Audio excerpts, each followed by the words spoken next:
Welcome to the What Podcast. Which bands this year that matter? That's Barry Corder, Brad Steiner, Lord Taco. You know, taking an undisclosed vacation today in his Volkswagen bus. We will keep him in our thoughts and prayers. So today, quick show today, Barry Corder, because we really hit the home stretch starting next week with a ton of artists lined up as we get into what feels like a festival season that is literally steps away. Steps away and gonna come fast and furious. Yeah. You'll probably be hitting more of them than I will, but it's gonna be a busy late summer and fall for sure. Well, you make the call for me. So I obviously I've got to do Lollapalooza for the job, and I've got to do Bonnaroo because it's my favorite week of the year. But you make the call for me. The JazzFest lineup came out this week. You gonna go JazzFest or ACL Fest? Well, you're gonna go JazzFest, But they're 2 weekends. Remember, there's 2 weekends of both. So if I do one weekend at ACL and then the next weekend at JazzFest, do you think I can make that work? Yeah, you can. Since JazzFest, you're just gonna walk out the door? Yeah, it's 2 blocks from my house. Kind of close. It's not hard. But it does make you like, so the thing that people always tell me about JazzFest, there's a couple of things. One, everybody's got their own way of doing JazzFest here. So you have people who have been doing this for so long who have history in everything about this city's traditions, everything. The things that succeed are the things that have been here forever. The things that people love are the things that they've done forever. So people have their specific JazzFest. They have their specific JazzFest Saturday ritual. They have their Thursday ritual. They have the certain entrance they like to walk in at a certain time of the day. Everybody tells me, even though that it is a non-capped event and they just don't stop selling tickets, so you could have 150,000 people or you could have 10,000 people. They all say during the day is when to go. You know, seeing local legends like Nicholas Payton and, you know, the Hot 8 Brass Band or the Treme Brass Band, they're all during the day. And at night is when it gets really, really crazy. You saw the lineup come out. Foo Fighters, our friend Brittany Howard, is closing out the festival on a second Sunday. Lizzo is on there. Stevie Nicks, who just never seems to play the South. And now she is. Barry Corder. She's in Atlanta too, right? So. Yeah, she's at Music Midtown. No, Shaking Knees. I'm sorry, Shaking Knees. So, yeah, it is going to be an interesting needle to thread because there's so much going on. And if you go hard, just like at Bonnaroo, if you go hard at JazzFest, you're going to wear yourself out. It's a 14-day festival, and it's in it every single day. Exactly. You'll figure it out. And if I know you, you'll probably be at a restaurant around the corner from where Brittany Howard's playing. Just so happened to run into her every time I turn around. Didn't actually go to the show, but you were at a restaurant nearby. Yeah. Well, here's the okay. You know how I am. The problem that I have with JazzFest is that they just don't seem to have a backstage area. There's no VI. There is no VIP for Brad guy. So yeah, it's going to be a weird one. I'm going to have to go like a regular person. Ick. So back to your question, you'll probably be at ACL. Yeah, if I could, it really only matters the backstage accommodations. No, I seriously, it doesn't bother me. That kind of stuff doesn't bother me, especially when you in a city festival. That kind of stuff matters so less than it usually does at Bonnaroo. At Bonnaroo, it really matters. It really, really matters to me because you're asking me to do so much. I just can't do it. Fair enough. Well, it's interesting. The abilities. Our Moon River Festival, which I love, is the week after Bonnaroo, and I've done the VIP thing, and it's really not, like you just said, it's not that different. There's a few perks, but the experience is the same for everybody. It's, you can get a great seat no matter where you are. Yeah. The backstage basically means just a different bathroom, maybe. Yeah. Or a free bottle of water instead of a paid bottle of water. No, I mean, I do. I've said this to people here in town. I actually appreciate the fact that JazzFest doesn't do any of that. They just don't have any interest in creating a different world for different people. Right. That's sort of the beauty of New Orleans, is that we're all the same. We're all on the same level here. Nobody's more important than anybody else. I love that about JazzFest. And normally in a festival like Lollapalooza, though, the only benefit to the world in which we travel in is that, and for those who, their eyes are stuck in the back of their head, they're rolling them so hard. The only benefit this thing has is that Lollapalooza is just so massive and it's impossible to get around. And if we're doing actual work, which happens on occasion, we got to get somewhere pretty quickly. And there's this amazing, golf cart system through the backstage of Lollapalooza that gets you from point A to point B really, really quickly. Other than that, I'm just hanging out with friends too. They just happen to be work people, Right. and they just happen to be, carving out some free cocktails. Other than that, there's real no difference in all that, especially in these boutique festivals, which is where I want to start today, Barry, with the endless amount of festivals that are announcing that I've never heard of. I mean, aside from Voodoo canceling and then JazzFest going, there are festivals called the Made in America Festival, Day in Vegas, Rocklahoma. I've never heard of any of these festivals, and they are popping up, it feels like, every day. And I maybe it's me, but I've never heard of any of these. And it feels like, even though we've heard time and time again that the festival world feels like it's on shaky ground, and who knows if it can continue in a post-COVID world, it feels like there's another one every week announcing, dude. No, you're exactly right. And some are much, much smaller. We had two just this last weekend here in Chattanooga. One was put on by a local brewery, but it was a 3-day festival featuring all local bands.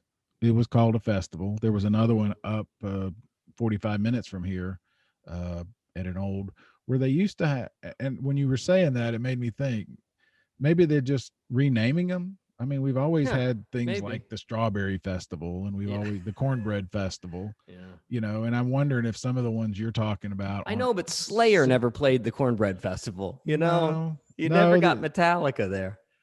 But these things tend to go in cycles. For a while, it was barbecue cook-offs, right? I mean, everybody was eat up with barbecue cook-offs, and you'd have a band, and then it became here the beer festival. So I just think it's people trying to figure out a way to make money for their charities or whatever. Well, but you're not wrong. And I remember Rolling Stone, or I think it was Rolling Stone, did a story probably 5 years ago, the explosion of festivals. I think most of us, when we think of it, think there's, I don't know, what number would you put? A dozen, 2 dozen? It was actually like 600. Oh no, I was about to say. I mean, there's a. Yeah, I feel like I've heard of a dozen just in the last week. Announce their lineup. Hundreds. So I want to start the show today with something we haven't done in a long time. Today is game show day. It is time to play a brand new game. The game is called Fake or Festival. Hit it, guys. It's a tour through fact and fiction. Welcome to Fake or Festival. Welcome back to another edition of Fake or Festival. The game today is it a fake or is it a festival? Playing today, our contestant, Barry Corder from Chattanooga, Tennessee. Introduce us to you, Barry Corder. Hi, everybody. I'm excited to play. Well, what am I playing for? Oh, it's very, very exciting. It's tickets to Bonnaroo 2020. You can win a pair of tickets to Bonnaroo 2020, all for winning Fake or Festival. I'm going to give you a name of a festival. You tell me if it is a fake or a festival. Are you ready to play, Barry from Chattanooga? Let me stretch. I'm ready. Ready. Let's go. First time caller, long time listener, first time, long time. Here we go. Barry Corder plays Fake or Festival. Head in the Clouds. Head in the Clouds. Is it a fake festival or a real festival? Real. Head in the Clouds is a fake festival. Oh. Sorry, you're 0 for 1. Number two. Rolling Loud. Rolling Loud. Fake festival or real festival? Fake. Fake festival. The actual answer is real festival. Rolling Loud. Let me introduce you to Loud Festival. It's in Miami. The lineup this year: A$AP Rocky, Post Malone, Travis Scott, and of course the little Uzi, little babies, baby Uzis and Uzi babies. Big party down in Miami. You ready for number 3, Barry Quarter? I'm gonna have to say no. Okay. First right answer you've given so far. I know. Somebody missed 2 great opportunities. First one I thought was a great idea, and the second was a horrible name. That's right. Forbidden Kingdom. Forbidden Kingdom. Oh my gosh. The Forbidden Kingdom Festival. Real. Forbidden Kingdom Festival is a real festival. It is all bass and dubstep. It is June 11th and 12th. And again, Central Florida and Orlando. The bands that you can see there are Dream Takers, Hero Bust, Hi, I'm Ghost, and Dr. P. Funtcase. All right. All right, you're on the board, Barry. You're on the board. All right. Number Do I 4. win tickets to that festival? We could probably afford those. Number 4, Skitty Ditty. Skitty Ditty. The Skitty Ditty Music Festival. Music and Arts Festival. Skitty Ditty Music and Fake. That is a fake festival. You are tied up 2 and 2. I'm back in the game. Back in the game. We go to number 5, Tree Fort. The Real. Tree Fort Music Festival. Real.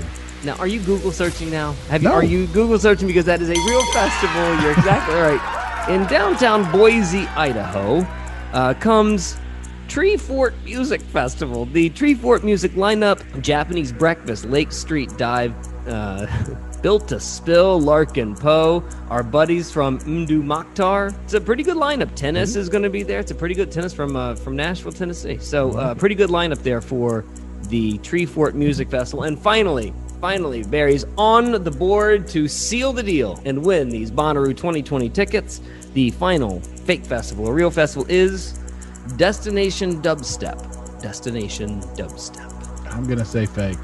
It is a fake festival. Barry Quarter, big finish, 4 and 2. Wow. Congratulations. You're the big winner today on Fake or Festival. Started out horribly, but finished strong. You did well, buddy. Look, some of these are just so strange. There's a Merle Fest. There's a Tree Fort. There's Merle the Fest's been Backwoods. around forever. Has it? Yeah, it's not Merle. It's, Of course it's not. No. No, It's like a blue bluegrass. Merle, like a dog. No. It's Merle Travis, I think. Not, Of course, Merle bluegrass. Travis. Yeah, Who you doesn't wouldn't. know Merle Travis? You wouldn't. Backyards Bash, Bass Canyon. We talked about Day in Vegas, Just Like Heaven. I've never heard of any of these festivals, yet they are everywhere. I've heard of the Boston Callings. We know the Fireflies, but man, these little boutique festivals are popping up literally everywhere, and they're coming with some strong lineups. It makes me really question why I'm not doing this. Why are we not throwing our own festival, Barry? It's Merle Watson, by the way, not Merle Travis. I don't know, but I mean, Head in the Cloud. That's how is that not a title? You like that? You like? I do. The other one I had was Electric Fur. I thought that was a pretty good name for a festival. Electric anything. Yeah, this one didn't make the cut. Backyard Biddy Bop and the Don't Tell Mom Fest. Those are the ones that didn't make the cut. So no poo poo caca fest. No, the pee pee poo poo fest had to be canceled. Just couldn't get those health code violations off our record. Like it. So there is something to be said about the. By the way, later on in the show, we've got our winner for Bonnaroo tickets that we'll talk to from Florida, from sunny Florida. She will join us on the show. And then Barry, you want to explain what's going to close out the show later on this afternoon? The Mini Roo, Taco and I ended up. Is that a festival? Mini Roo Fest. Well, we can call it a festival. Okay. I don't. Is there a limit? What's the number? How many people have to be there for it to be a festival? 5, I guess. Five. As long as there's 5 people, we've got a fest on our hands. There was music. There was DJing. There was fun had by all. Taco and I ended up in an undisclosed place over near Manchester. Beautiful place, unbelievably beautiful place, with a whole bunch of people you might know from Reddit or wherever, with Bonnaroo names. Roo Bus guys were there. Daniel and Sharla were there. It was amazing. We had a great time. And so explain to me what this is. You guys just hung out in the woods? It's about a 12.5 acre piece of property stuck between a stream and a mountain. And it's a bunch of Bonnaroo people. Chloe came from Iowa, and Liesel came from Washington. Oh, wow. So this attracted people from around the globe.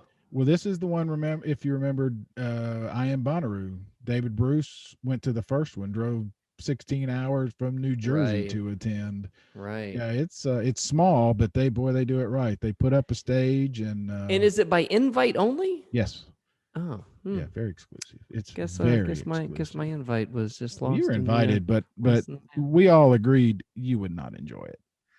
You would not have enjoyed it at all. I mean, I would have enjoyed it. You would have. I would have been there parts for of an it. hour. I would have been there for an hour. Yeah. It's amazing. It's camping, but it's such a beautiful place. I put it this way: I looked at my watch and it was 11:30 at night, and I looked again and it was 5 a.m. So I don't remember how I got from 11:30 till 5 a.m. Okay. All right. Had a good time. How long did you stay? I slept for a couple hours and then I drove home. Now it was a two night thing, and they had bands, local bands. Daniel and hooked up a couple of folks from Huntsville area, which is nearby. They came up and played. It was a lot of fun, and then several of us gathered in the Roo bus, which was cool to see, and did a little podcast. So. Oh yeah. Okay. All right. So Mitchell and Kevin, yeah, right, from those the Beer guys. Exchange. Yeah, we had a good time. We had a lot of fun. It was funny. That's awesome. We'll play some of that to the end of the show.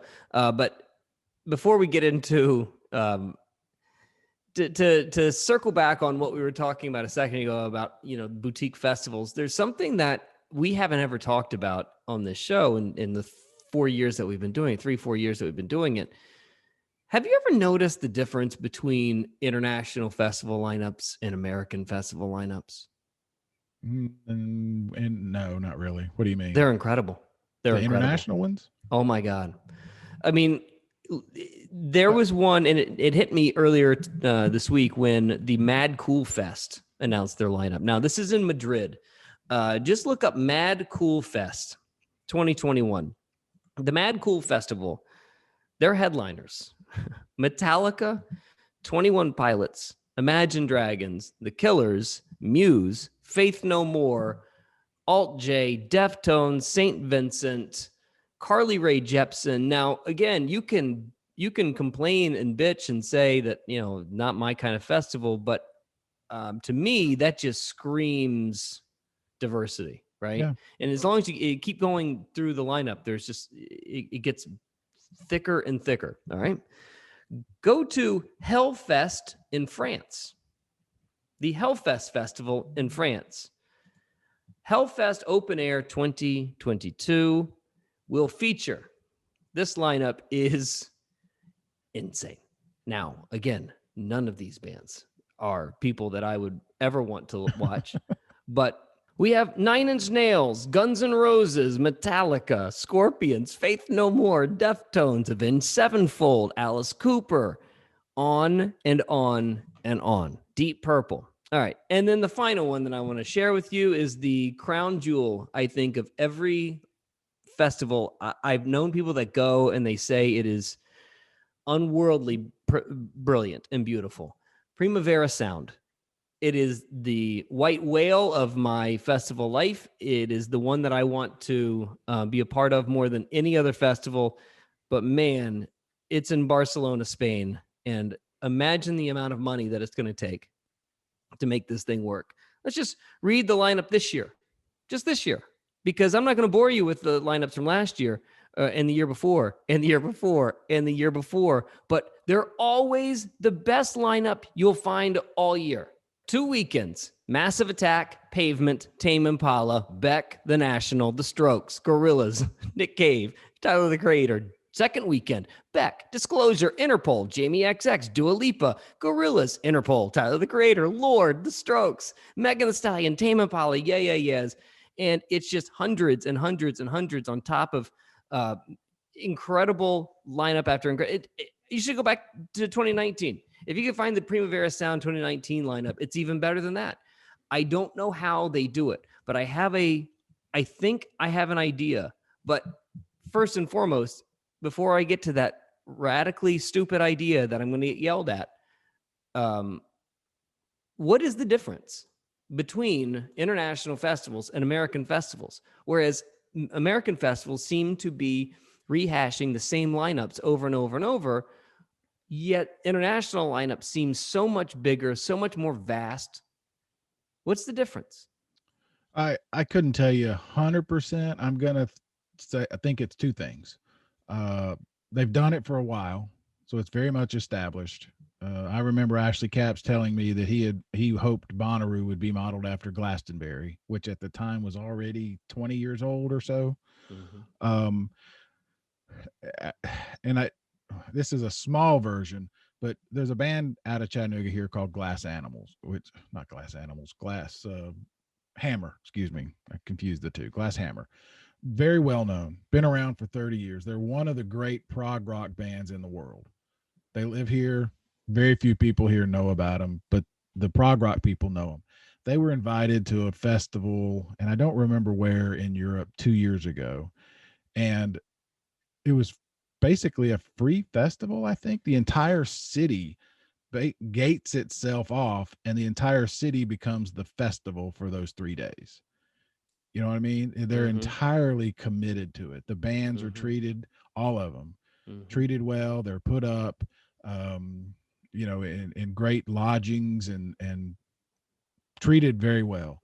So I just think it's that commitment to it.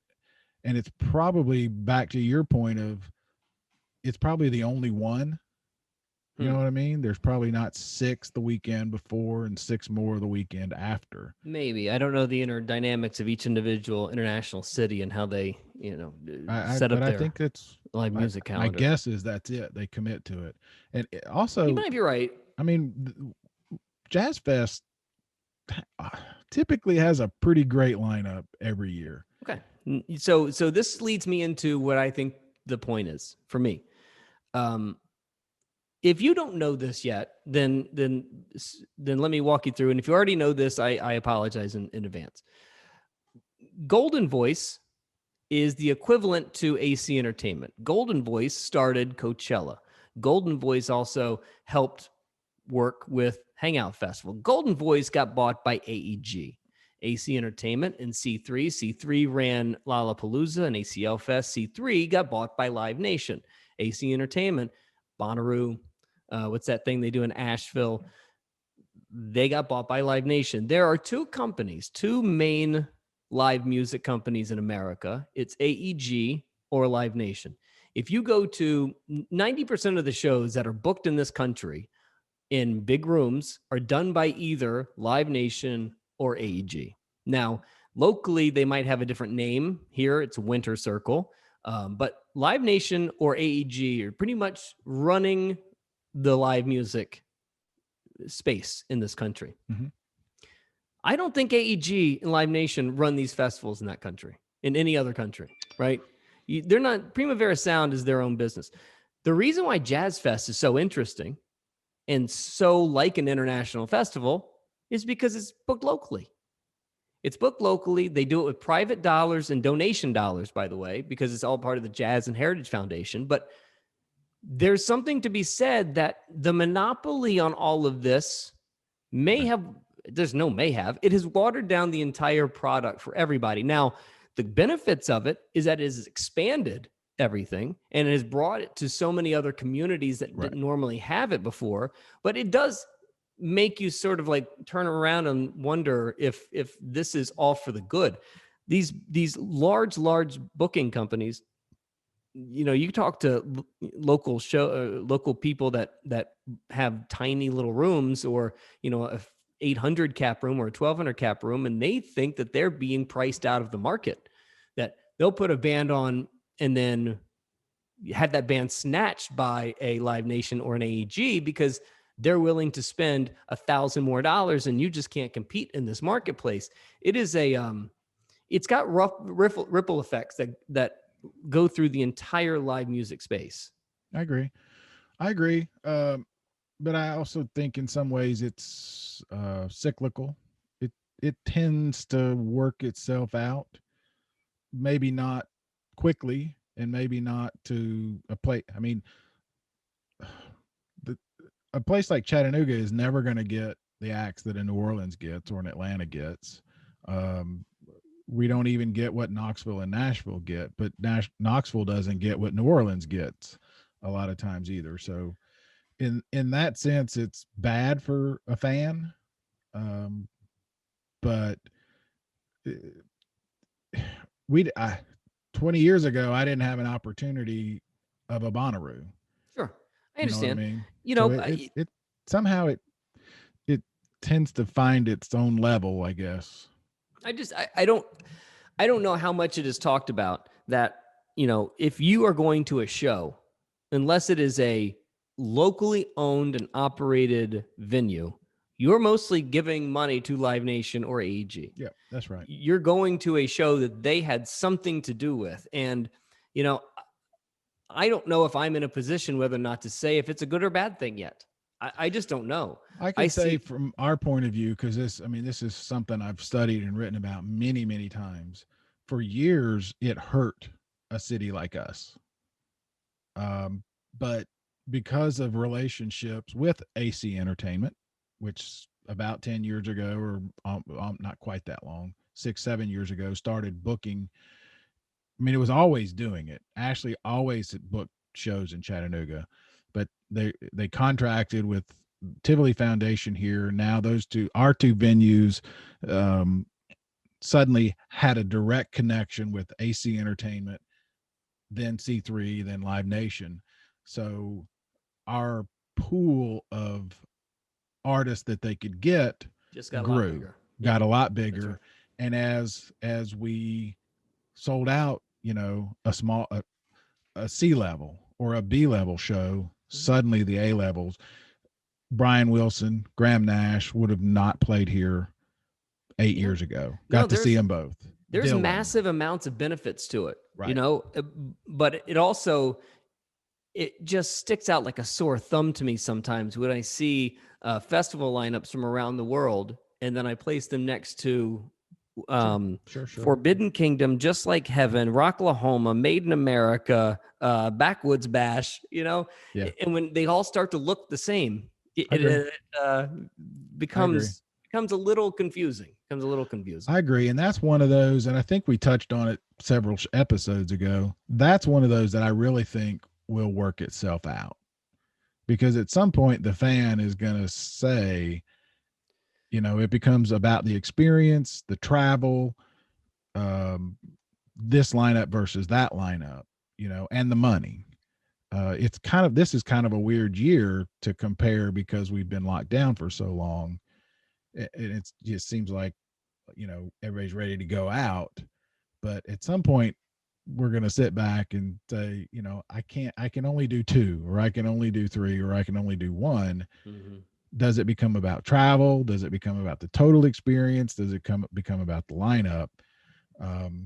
Like the Foo Fighters seem to be out everywhere. Do you want to see them close to you, or do you want to travel to see them, for example? And to that point, and this is what we always come back to, and I know this sounds so self-serving, but this is why I think that Bonnaroo matters. And I know it sounds foreign to people who, may not be into Bonnaroo or not necessarily have ever been, but that show is different at Bonnaroo. And I know the Foo Fighters are going to be there. I know they're going to be at Lollapalooza. I know they're going to be at JazzFest. I get it. But that Bonnaroo show is going to hit different because, JazzFest has got a time limit. You got to go. There's a curfew even in New Orleans. There's a curfew in Chicago that if every minute that they go over insert time, I think it's 11 o'clock or so, they have to pay like $10,000. That's right. That's right. And that's what I mean. Then it becomes, for the fan, it becomes the extra experience.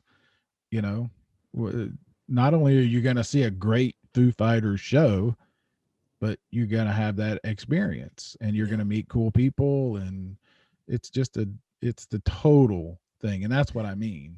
I will say this one story back, and if you don't know this, but yeah, if you every minute that you go over at Lollapalooza, they charge you like Right. It might even be 50 grand. I don't know. But one year, Eddie Vedder got on stage and they said, they are going to charge us blankety amount of money for every minute that we're going to play. So we're playing for another half an hour or something like that. Well, I hate to pull the curtain back. The city of Chicago never charged them for the extra time. It's not like an enforceable rule that they can, all of a sudden start asking for $100,000 check. So, but it's still there, and it's still something they have to. There's a reason that most shows are 90 minutes too, and they end before 11 o'clock because after that, union fees kick in a lot of places. So yeah, that's a good point, especially in bigger cities. All right, so here we go. Let's we've played our game. We've gone through international festivals. Let's talk to our winner for Bonnaroo tickets. Then we'll get into Mini Roo. It's the What Podcast. Barry Corder, Brad Steiner. Thanks for joining us. Brad, your hair looks great. Say hi to Jaclyn. Great. I'm glad we started there. Jaclyn, hello. How are you? I'm good. How are you guys? You're doing super duper. Where are you right now? I'm at my house here in Florida. I live in the Panhandle, so Crestview. Yeah. I was hoping it wasn't I was hoping it was your house and not some sort of like locked in a basement sort of thing, because you look like you might be in some sort of trouble. Well, I don't really have a lot of setup areas for this, so I was like, I'll just sit at my dining room table. I swear I have more things in my house. Wow. Okay, yeah. Show us around. Give us a tour of the place. Sure. Yeah. My dog, I also picked this because I have a Mastiff, so he makes a lot of noise as he's going to play the toy right now. So. Yeah, that's okay. What's his name? Nuke. Nuke? Nuke, like a nuclear bomb. Oh, wow. Because that's what he's like. His farts are pretty bad. But there you go. That's what we say about Barry. I guess we got a new nickname for Barry. Bad's a relative. Bad's a relative. Oh my gosh. Yeah, this is exciting because the reason why you're on the show today is because you won our Bonnaroo tickets. So congratulations first and foremost. And it seems to me like you already have a history with Bonnaroo based on your T-shirt selection. Oh yeah, I had to wear a shirt today to celebrate that I won. So well, thank you guys. We're glad you wore a shirt first and foremost. Secondly, we're glad it's a Bonnaroo shirt. Of course.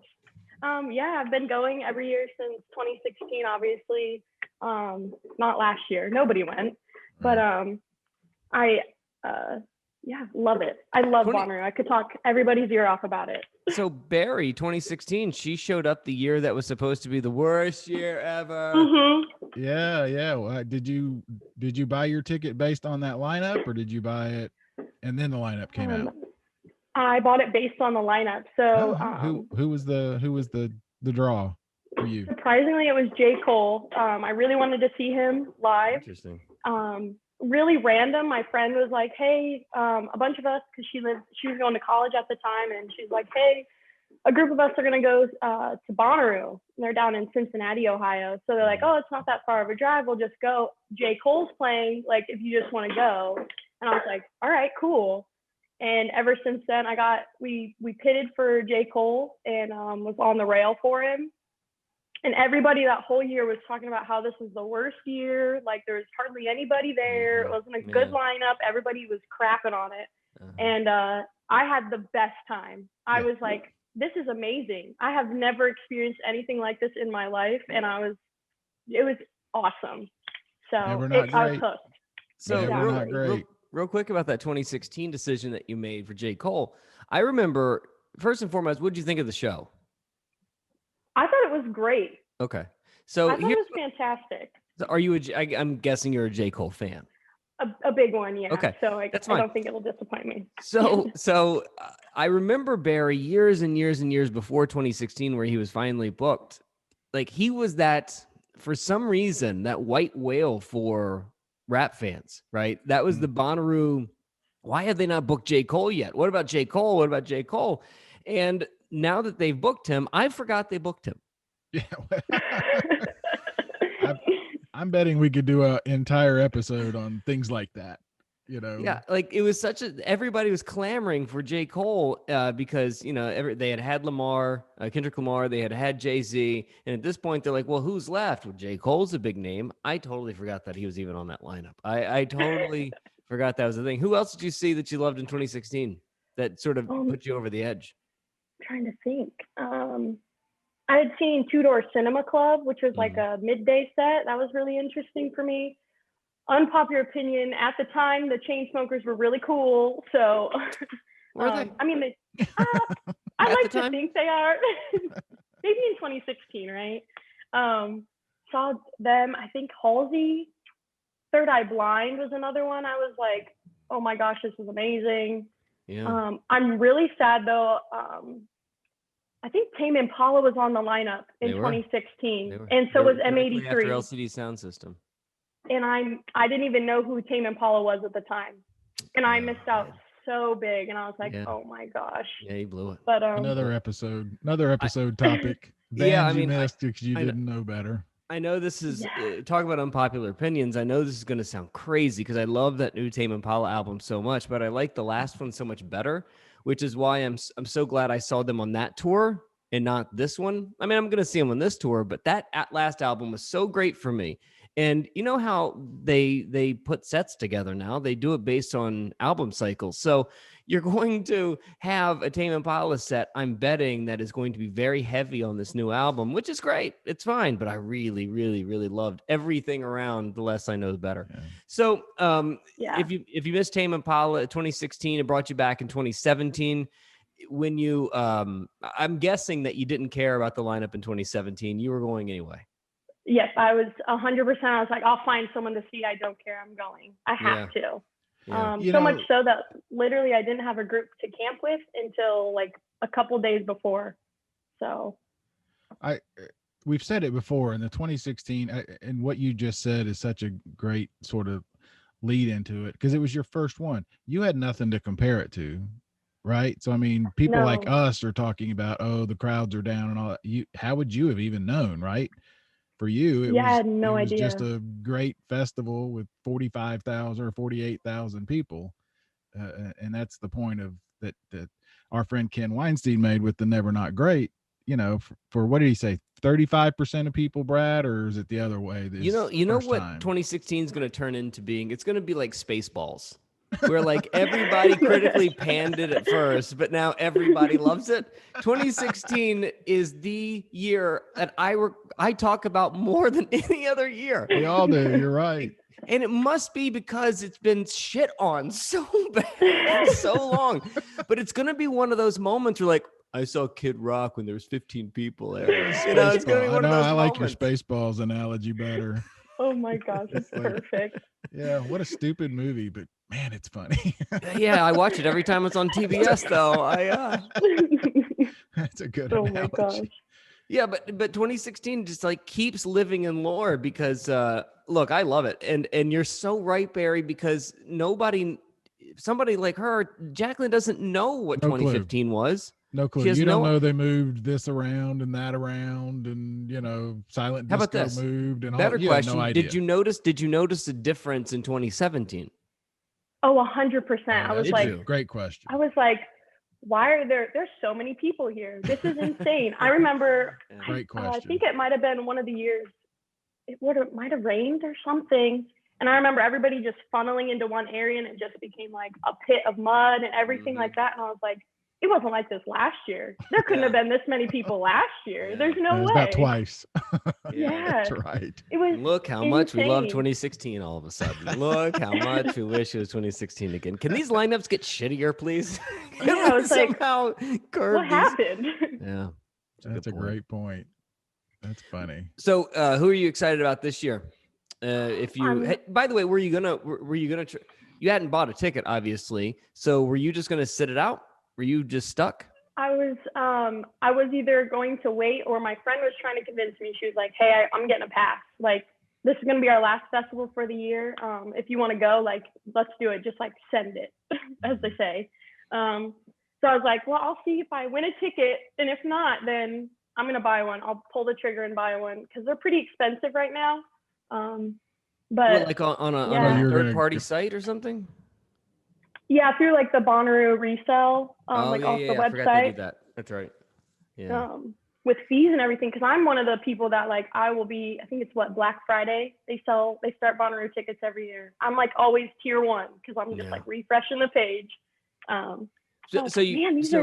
along the way, have you found, you said you didn't have a group when you went on 2017, but along the way, have you compiled a good enough group where you feel comfortable just dropping in anywhere in the campgrounds? Yeah. So my first year I drove down with a group. The second year I flew in and camped with them. The third year I did it, I camped alone in tent only. And then I met people the year that I was alone that I ended up doing group camping with Mini Roo. And now we're all like lifelong friends. So I know if I were in a bind. So. Barry, do we know anybody at Roo? Not yet. Not yet. That's next on the list. Now it's on the list.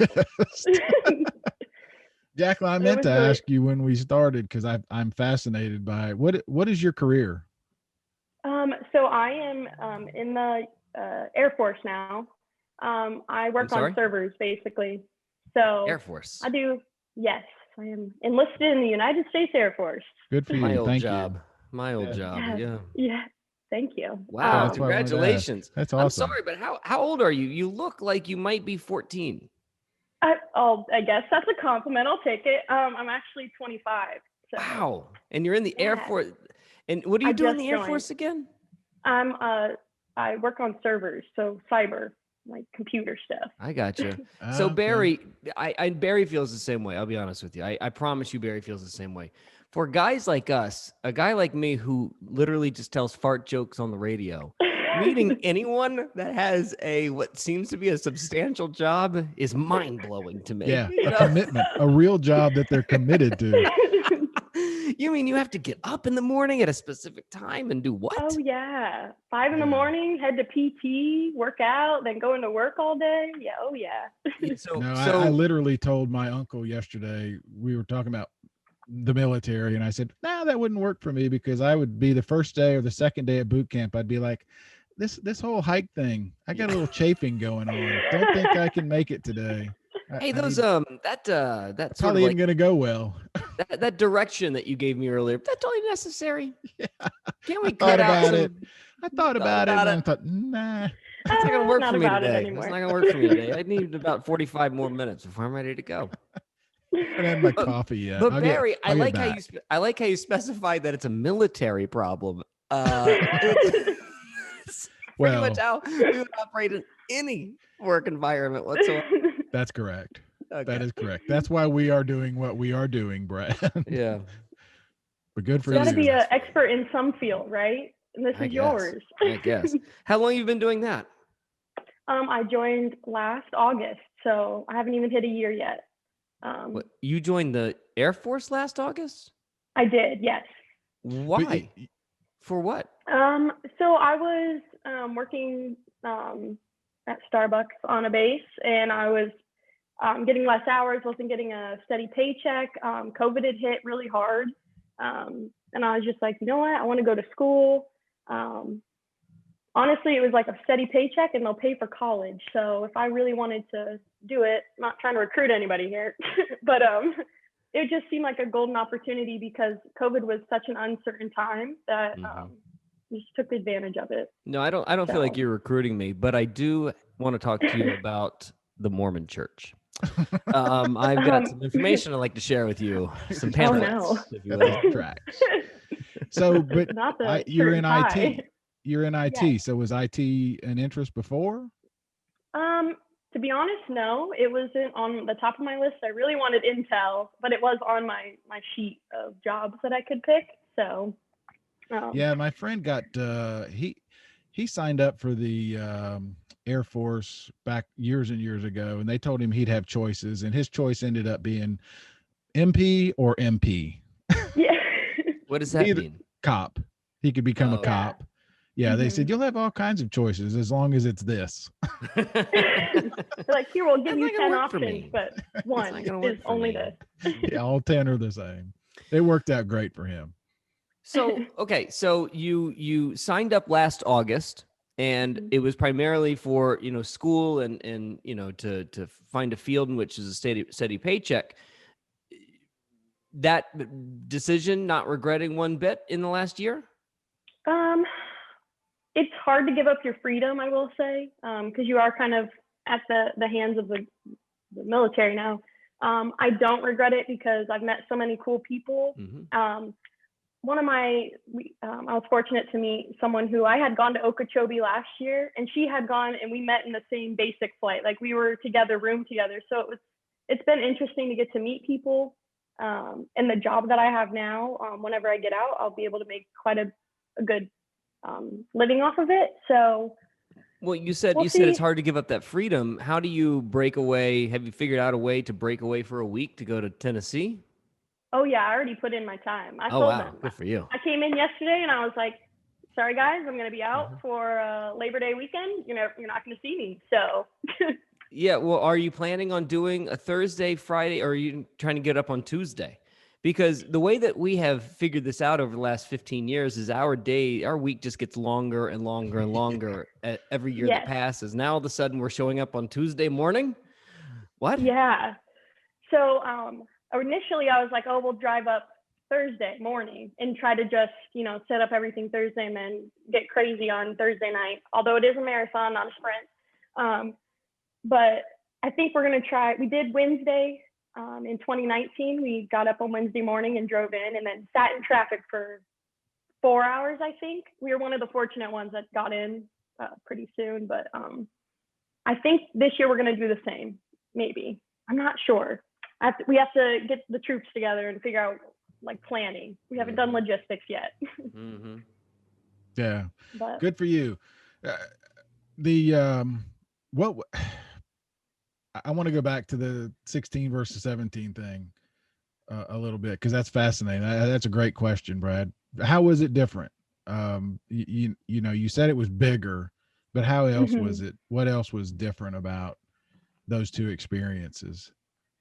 Because for first timers, this is going to be sold out, so it's going to be packed. It's going to be huge. It's going to be insane. Right. 2016, it was really cool because the people that were there, it felt like they were there for Bonnaroo. It was definitely just I'm here because I love Bonnaroo, and that you could feel that energy. And not to say 2017 wasn't like that, but you definitely had more people there for specific people or reasons. But the vibe was still great. Loved it. Tons of people still there. I felt like the experiences that they had around the farm were more exciting too, because there was a lot more people involved in all of it. I definitely did more exploring in 2017 of the barns and going off out in the campgrounds, everything like that. Barry, remind me, did 2017 sell out? Because I look at that 2017 lineup and you can keep it. I'll take 2016 any day over. U2, Chili Peppers, Weeknd, Chance the Rapper. That is, looking back on it, that was just one long yawn. I loved U2, and I'll never see him again. I'll never have the opportunity to literally look up, right at Bono's crotch. But it was for the rest of it. I keep going through this: Major Lazer, Flume, Travis Scott, Martin Garrix, Cage the Elephant's third line on that. Was that Macklemore? Was that the Macklemore Sunday afternoon? No. I can't remember them all. No, but I look back on this and I have no memories of 2017. But I think Jaclyn hit on it. I think because the numbers were down, and I think that was that the first year they really sort of shifted towards putting energies into these experiences. Right. I think she nailed it. So that was the big shift there. Yeah, I'm trying to find if there's any show on this poster that rings a bell to me other than U2. Not really. I don't really. Oh, Future Islands. I remember seeing that. That was that show might have been 200 degrees. That poor man was sweating into the crowd. It was like a flood, like a river of water sweat running into the crowd. And then so you go back in 2018, and at that point you were a vet, where you're going, how you're doing, but you're doing it alone. Yes, so I did 2018 alone. My friends weren't going. The whole group that I had normally camped with they all moved out to the West Coast, so that wasn't feasible for them at the time. So I was like, well, I already bought my ticket, I'm committed, I'll go by myself. I know it sounds kind of scary when you tell people hey, yeah, I'm going to go camp in a field in Tennessee by myself with a bunch of strangers. But that's how most horror movies start. Yeah. Not a lot of people are really open to that idea, but the people I camped around, intent only, were super cool. And then I pitted for, I think, trying to think, Paramore was when I met the people that I ended up camping with the next year. We just had a good time, just chilling in the line, all sweating, waiting for the next artist to come on and everything, just like making friends. So that's what I kind of love about Bonnaroo is like you're all there for a reason, kind of like you're all there to enjoy the music and have a good time. So you can't really go wrong. Yeah, 2018, if I'm not mistaken, Barry, was 2018 our first year of doing this show, or was 2017 our first year of doing it? 17. It was 17. It was 2017? Okay. I mean, yeah. I thought we started in 16 to talk about that lineup, but it must have been 17. Yeah, so another one, when you go back, man, this exercise of going back and looking at lineups always provides new things for me to think about. Man, I look back at it 2018. I remember like loving when it first came out. All I cared about was Bon Iver. That was our first year. Yeah, that was our first year, Barry. 2018 was our first year doing the show because I remember our second episode. All I wanted to do was talk about Bon Iver. Yeah, and you and Ashley talked about it for Ashley Caps. You and Ashley talked about what he was going to do. Yeah, still, what would Bon Iver do? I don't know if I've ever told you the story, but still to this day, one of my favorite Bonnaroo moments is that second Bon Iver show. I love that show so much. The first set was great because they did, the album from top to bottom. That in and of itself is worth the price of admission. But the second set was such a incredibly beautiful soundscape that he was creating with the Super Jam. One problem, though, I think that I might have fallen asleep standing up. Because there are parts of the show that I don't remember. Yeah. And walking out of the show, the wife would be like, wow, did you see Moses Sumney walk up and do that? That was my favorite part of the show. I was like, when did Moses Sumney? I do remember you telling this. I think I might have taken a nap while I was standing up. Anderson .Paak that year, he hits the main stage. I thought that he was going to do 2017 in a smaller stage, but no, he waits till 2018 on an off cycle for the What Stage show. That was tremendous. That was your Nile Rodgers year, Barry, 2018, that you were so in love with. That was the year I cried. You cried multiple times. I cried from lunch to midnight. That's right. Yep. Absolutely. Was that awesome? I can't find her. I can't find her, but wasn't that Sunday? Was that not Brandi Carlile on Sunday, or was that 2019? No, that was this last one. Okay, all right. That was 2019. Because that was a lot of tears too. By the way, in that 2018 lineup, way, way, way, way down is a little new girl, brand new, Billie Eilish. Oh, I saw her. I saw her in the pit. Did? I did. I knew about her. I'm one of those cool people. I knew about her at the time. Wow. I like your coffee mug there too, by the way. Oh, thank you. Is it a Brad Stinks coffee mug? Is it a Brad Bob Steiner Ross, right? Oh, Bob Ross. Yeah. Hair idol. Like a Ross.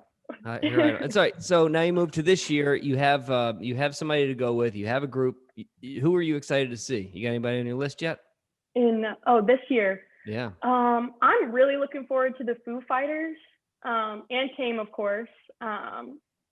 Kind of on the undercard part is Tate McRae. I think is how I really like her music right now. Trying to think. I'm going to see Glass Animals, I think, for my third time. What city do you live in, by the way? I live in it's called Crestview. Uh-huh. But what's your major town near you? I would say Fort Walton or Pensacola. Pensacola, the Air Force Base, right? So I was there 2 weekends ago. I was at Pensacola. I did a weekend in Pensacola, or actually just a day trip to Pensacola.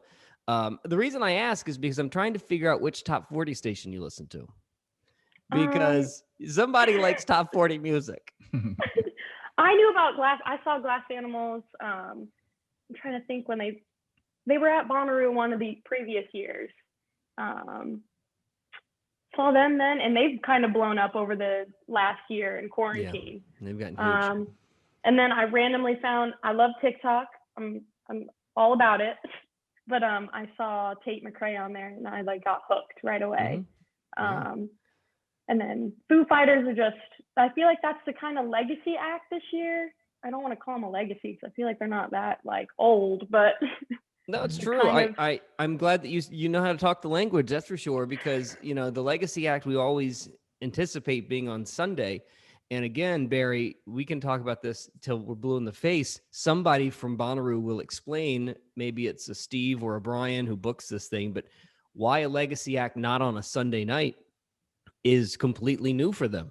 Putting Tyler the yeah. Creator as the closer of the entire festival feels so completely foreign to me because that's not what they've ever done. Wow, I want to come back to that. Okay. No, let's do that. Yeah, I don't know.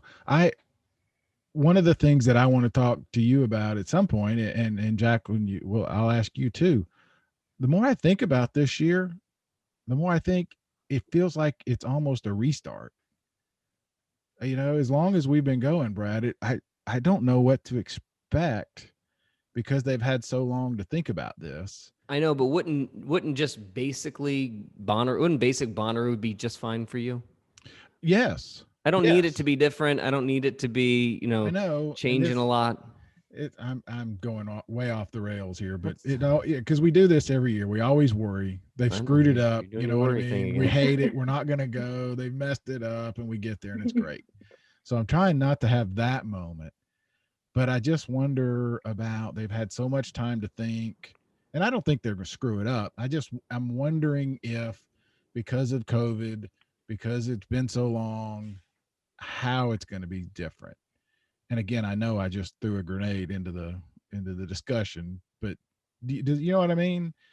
It just feels to me like there's an opportunity for it to be really different. Well, I mean, there is something to be said of when they were planning the live stream show and some of these other festivals are trying to figure out a way to, make it through COVID. They were putting these live stream shows, these Lollapalooza weekends together, etc. I remember somebody telling us that, this is an opportunity for us to like rethink a lot of stuff. Right. Now, I don't think that you're going to see that, because when you do something different, that usually costs money.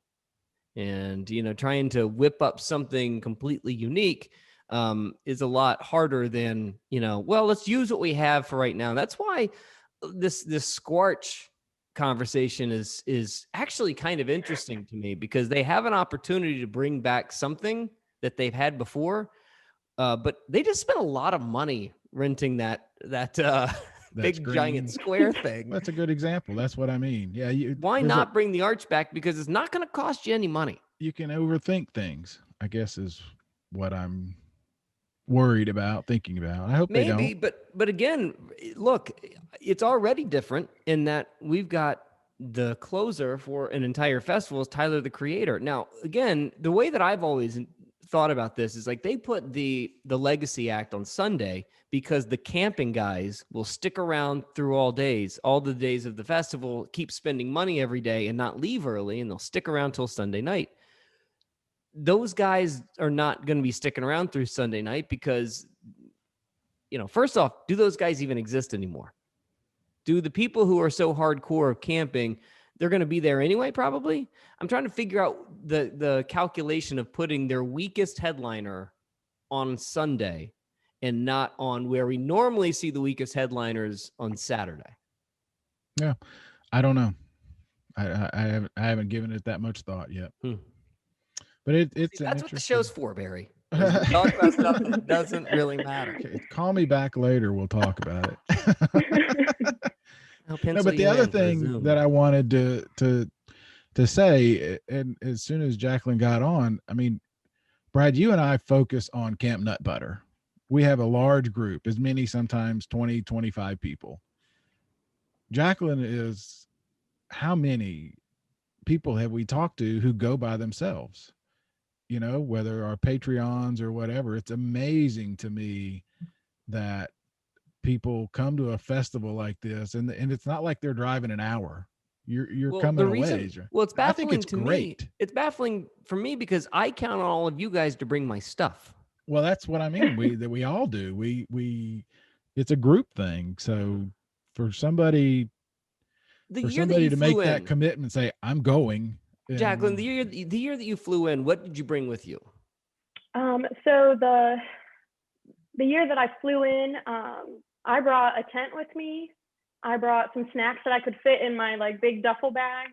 I brought my like basically necessities, and everybody else was like, hey, we'll pick up water for you. We'll pick up stuff if you need us to. Like, that's not a big deal.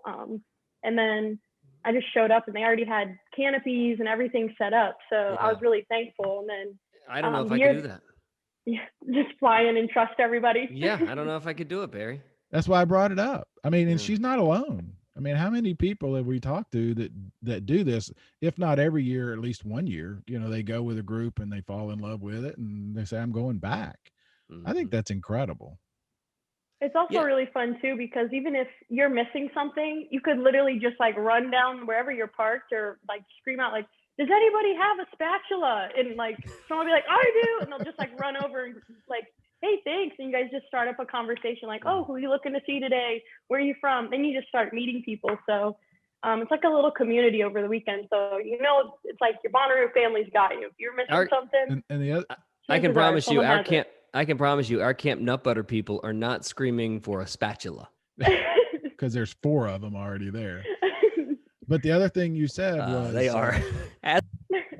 The other thing you said was you make friends. You get there and you make friends, and that's why you keep doing it. Yeah, it's great. Yeah, super exciting. It's also cool to meet. However, like how far some people travel to go to Bonnaroo is insane to me. They'll be like, "Yeah, I started a 14-hour drive 2 days ago." Like we're so excited. And the other thing is, you said it. You talk about it year round. Mm-hmm. Which is why we're having this podcast. But we hear that all the time. It's so funny. That's the first thing you said was, I wear my friends out, because it's what I talk about all year round. And that's why we started doing this. You know what we've never found? We haven't found an international traveler. Oh, Canada. Huh? I've met Canadians. Yeah. I want somebody though that's coming from Germany. I want somebody from North Korea. I wonder if we have a Norway contingent listening to this podcast. We need an ambassador to a foreign nation to call us and let us know if you fly from an international country, from a country outside of America. I'd love to talk to somebody who has planned an entire international trip, and mainly because of the conversation that we had earlier, Barry, about, you know, how international festivals are so much more interesting than American festivals. But I want to talk to that guy, because that seems like a major commitment. More than 14 hours is a major commitment, but flying across the world for a festival, you know, I want to do that for Primavera Sound one day. Well, like Jaclyn said, to go camp in the middle of a field in Middle Tennessee. Yeah, that's gotta, when you announce that to your family, you gotta wonder how that goes over, right? Well, Jaclyn, we're so excited to have you part of the What Podcast family. We're so happy that you won, and we're excited to see you on the farm in 2021. Dear, we'll see you very shortly. It feels like it's just around the corner. We're like days away, it feels like. Oh yeah, I'm super excited. I'm super thankful. I'm glad you guys had me on. And I'm extremely excited to get back to the farm this year. So. Well, be looking in the mail. Your painted picture of Brad Steiner, your framed painted picture of Brad Steiner to hang in your dining room is on the way. I can't wait. It'll be my new background. Okay, so. Good. Thank you, Congratulations, Jaclyn. We'll Thank you. Thank you, guys. Our Bonnaroo winner, Jaclyn from Florida, from Pensacola. I mentioned it earlier, Barry, but I did a day trip to Pensacola, and so I got there and we sat on the beach. You know how much I love the beach. I am such a fan of the beach. So we sat there for like 9 hours, and of course I just got blistered, right? I got totally sunburnt. Do you see any of that tan on me now? No. I am a freshly peeled apple, in that if the second the atmosphere gets to it, turns completely rotted and then just goes away. I can't absorb the sun that absorbs onto my skin turns into nothing. How do you get so tan? How does my wife get so tan? I'm sitting here like an aquarium. It's just jeans. I would never wear jeans. I'm picturing you on the beach. Did you whine for 9 hours? I mean, that's actually, lot of no, because I knew it had a time limit and there was an expiration date. I was totally fine. I actually enjoyed it a lot, until like the wind picked up and destroyed our tent, and we had to basically, oh, looky there. Guess we're gonna have to pack it in. I guess hate it's it. time to I go. hate this. Yeah. Yeah, it was fun talking to Jaclyn though, and good for her. IT in the Air Force. That's cool. That was a random pick, but I mean, it's a big leap to make from Starbucks. That's for sure. It's a big leap. Sitting there serving coffee. What do I want to do? What would I love to do? Fighter jets. I think I'll enlist. Good for her though. That's cool. This is not casting aspersions onto Starbucks, but boy, that boss really must have sucked. That boss must have been the worst human being. Yeah. Anything is better than this Starbucks, including the military. I could be yelled at by customers or a NCO or a drill sergeant. She was cool though, and I'm glad she won. She's excited about going. And so I'm very happy whenever we get to actually talk to not just listeners, but fellow festival goers and festival Bonnaroovians, like you did 3 weeks ago at Mini Roo at the special little secret show that the Roo bus people put on, right? Yeah, it was a lot of fun. It's the third one that they've done, and they did it because of quarantine, and they plan to continue to do it. Nice. All right. So let's close out the show with some of your chat from the Mini Roo. Who are you talking to? Who's around the horn here? We've got guys from the Beer Exchange. We've got Chloe. We've got Liesel. They were Patreons of ours, friends of ours. They've been on the show. Taco was there. Daniel and Sharla from the Roo bus. Okay, here we go. Finish up the show today. Mini Roo on the What Podcast. I don't know if you guys understand how cool, I think you do, or you wouldn't be here, but it's amazing to me. Let's put it that way. I drink the champagne. This event has brought us all together from literally all over the country, right? Yeah. Mm-hmm. Literally all over the country. Yeah, all the way from Pacific Northwest or Iowa. Yep. Yeah. Atlanta, 3-hour drive plus 2 hours of traffic. Oh. Yeah, I had a little bit of that myself. But we're on one of the most iconic things related to Bonnaroo, the Roo bus. Well, Daniel. I am glad to finally have you aboard, Barry. I don't know if you knew this, but all this was specifically designed to entertain you, particularly. Am I that sad? No, you're that special. You're that cool. You melt as a snowflake purposely, and we want to encapsulate it. It took us 3 tries to find that it happened. Yeah. This is the third facsimile. You gotta show up. I blame Taco. He got sick last time. Yeah. So Barry finally rolls in today. It was about, 3 o'clock when you finally got here, and we were doing a very Reddaroo style beer exchange. Everybody brings in some brews from their local hometown, and we swap around and try things that you don't normally get to try. Yep. And I see Barry pull up. He parks behind Lord Taco's VW bus. I'm like, let's mess with him. I've been waiting for like a year and a half for you to finally show up at one of these. And here you come rolling in. We all get real quiet, and he comes in. And we're like, "Oh, Barry!" I knew something was up because you're singing "Happy Birthday," and then it's like, "Here he comes." The birthday was beguiling. Yeah, it's very cool. So, who all is here? I mean, you guys have been here since last night. You go first. Hello, I'm unimportant. That is lying. That's my favorite trick name to give out. I'm Mitchell. Pleasure to meet you. I'm just me. I exist. No, he is underselling himself. He is the life of any party. You're on the lineup. You're not unimportant. You made the whole point of being a lineup is to undersell yourself so they're overwhelmed. That's very smart. Yes. So you're like, hello, I'm delivering. I made a fake lineup poster that I kind of just made as a joke to send to friends. And I needed some extra space. And I was like, you know what? Mitchell's going to be there. Mitchell is a headliner at any party he's at. Nice. So I put him on there. And you have been fantastic. I would go to the show again. If you need a rock, tell me your party. I'll give it a rock. Introduce yourself. I'm Lindsay. I'm the weirdo who kind of owns this place. And this whole thing started with a crazy harebrained idea between Daniel and I because we were tired of being cooped up in our houses a year ago. So I'm just an 8-time Bonnaroo, regular old Bonnaroovian. Nice. Who lives conveniently fairly close. Yeah, I live about 20 minutes from here. So yeah. to butt in. I believe we are existing on his third child, from my understanding. From a contextual standpoint, where it was like, try for another boy.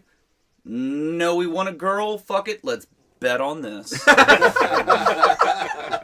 And this is a sure thing, and it's beautiful out here, y'all. Absolutely. It is. It's gorgeous. Yeah. It's a beautiful place, beautiful drive. Lindsay, thank you. Sure. Glad to have all my Bonnaroo friends here. Daniel, we've heard from. Lord Taco is with me. I'm here. The What Podcast. Yes. How many PBRs have you had? Yes. Well, I started with mimosas. Ooh. And then moved into the PBRs. Yeah. The real champagne. The real champagne. How would a PBR mimosa or a PBR champagne taste like? It'd be pronounced champagne. Oh, sorry. Yes. Thank you, sir. It might be the only mimosa that won a blue ribbon. Oh! Might have to try They're one. real proud of that one night 1894 thing. Well, I'm not letting that go. No, man. they're not letting it go. I say I started with mimosas. Technically, I started yesterday with PBR, and then what do we have? Moonshine. Yeah. And then, That was very good. It was very good, yeah. Yeah, thanks for that, by the way. Yeah. We got more tonight. We had the beer exchange, and it's making me purposely like truncate my drunk experience. So I've got Hefeweizen and then Hefeweizen lined up currently. But when you're out here in these things and everybody's sharing alcohol, you have to pace yourself. Everybody, please be careful about these things. It's a marathon. It's not a sprint. Correct. It's the Bonnaroo way. Yeah. Well, Lord Taco did participate in the beer exchange. We exchanged a PBR for a PBR. I did. I had a West Coast PBR. How many ratings are you up to on? What's that? I'm on. I'm on Untapped. Untapped? I'm over 300. I'm sure. All PBRs. All PBRs. All Yeah. All 4 stars. I'm impressed and horrified. I think it's one of the funniest things. It's so great. He never tells anybody. Brad brought it up. His I think it's Crocs hilarious. have PBR. I His got Crocs PBR have PBR, and they're glorious. I mean, it'd be one thing if he was like out telling everybody this all the time, but he never talks about it. He's just been doing it. I'll just go out and have a PBR. Okay, I'll check this. Yeah. I introduced him to this. I remember this. This is like 2018. So Walmart every year before Bonnaroo, they pull out all the stops with the corporate hose. And I say hose as a non-discriminate, non-janitorial thing because I'm telling you, corporate is out there whoring out product. If you buy a 12-pack, they will give you swag. Yes. And I remember in 2018, Pabst Blue Ribbon was at the Walmart doing tie-dyed tops and things like that. And I was like, fuck, I want one of those. So I went inside and I was like, all right, I'm a high alcohol guy. And I realized that the Walmart had PBR at like twice the alcohol percentage. And I was like, 12-pack for a tie-dye top. Yeah, they give out the headbands and wristbands. Yes, I got all that. They had koozies. Yeah, it was great. Bon and Vive, we still use their cooler they gave us in mine 2016. Murfreesboro. Yeah, we're all honorable till swag gets involved. Yeah. Oh yeah. I will limbo. I will shimmy and limbo under any pole for your free koozie. It's amazing what people will do. No cap. No. Like I have shame. It's later. Yeah. So Kevin from Camp Reddaroo, also unimportant from Camp Reddaroo's better. I won't say better. The two most unimportant. Kevin's the better half. The Is that better what house. it is? All right. Yeah. Kevin does the good leg work.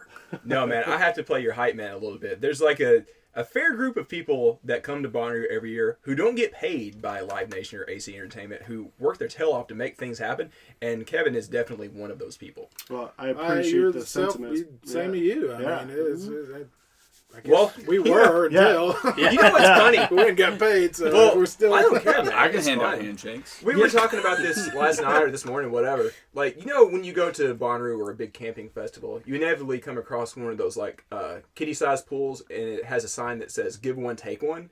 Mm-hmm. Like, that concept reaches out to so much more than just random junk that you find in that kiddie pool. Like, everybody contributes something to the festival, whether it be Kevin making Reddaroo happen or Mitchell just being Mitchell. We had a similar sign on our mailbox this past 2 years ago. We got lollipops and necklaces. Yeah, we got stickers and we got like a couple cigarettes maybe. We didn't get beer. Some roofing nails. Yeah, roofing we nails. got no beer. We got some cigarettes. So now you guys have a different experience back there in like Valhalla. Like we see a little bit different. Like, okay, let me put it this way: the general admission RV section is probably the most demographically diverse area that you will see in all of Bonnaroo. You've got I talked about this on Reddit last week. You've got us weirdos in the Roo bus. You've got like the couples that are like in their 30s or whatever that have like a Class C RV. They're kind of bouging it up a little bit. You've got these wizard wooks in like schoolies way older than ours that just sit there and drink beer all day and never even go to live shows. They have 9th level drugs. Yeah.